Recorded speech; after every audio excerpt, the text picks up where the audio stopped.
बाबूजी, बेहद का बाप के बारे में कुछ बताएं, जो फादर ऑफ द इनफाइनाइट है, उनके बारे में कुछ बताइए। बेहद का बाप, देखो बाप और बेहद दो शब्द अलग कर दो। बाप तो पांच तत्वों का, मनुष्य का भी बाप होता है, देवताओं का भी बाप होता है, इस ब्रह्मांड का भी बाप है शिव, गैलेक्सी का बाप भी है महाशिव। बाप माना क्रिएटर, बाप माना क्रिएटर, परम महाशिव भी है क्रिएटर। मगर ये बेहद जो शब्द है, बेहद का मतलब समझो। बेहद माना जिनकी कोई हद, लिमिट निश्चित नहीं है, beyond limit, beyond the limit, जो कभी भी उसकी कोई लिमिट नहीं हो। जैसे तुम जिसने सोच सकते हो, सोचने से भी परे, कल्पना से भी परे, वो उसको बेहद कहते हैं। और बेहद का बाप माना बेहद का क्रिएटर। बेहद का क्रिएटर माना मल्टीपल यूनिवर्स का क्रिएटर।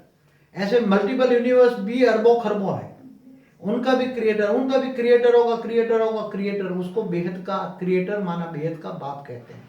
इसलिए ब्रह्मा कुमारी वाणी में भी कहा, बेहद का बाप बेहद के बच्चों से, बेहद के बच्चों से बेहद की बातें करता है।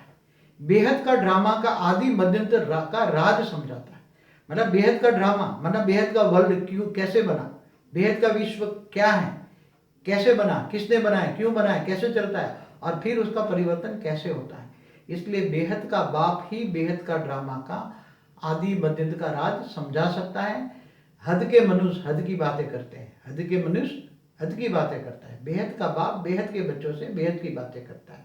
इसलिए बेहद के बाप को जानना माना बहुत असंभव है। इसलिए गीता में भी कहा है, और ब्रह्मा कुमारी की अव्यक्त वाणियों में भी कहा है, मैं जो हूं, जैसा हूं, वैसा मुझे कोई जान ही नहीं सकता। मुझे कोई जान, क्योंकि बेहद का क्रिएशन कितना है, बेहद की दुनिया कितनी है, बेहद का विश्व कितना है, वो भी कोई जान नहीं सकता। तो जब तक रचना, जब तक मैं आके पूरा ज्ञान न लूं, मैं आकर अपना परिचय खुद देता हूं।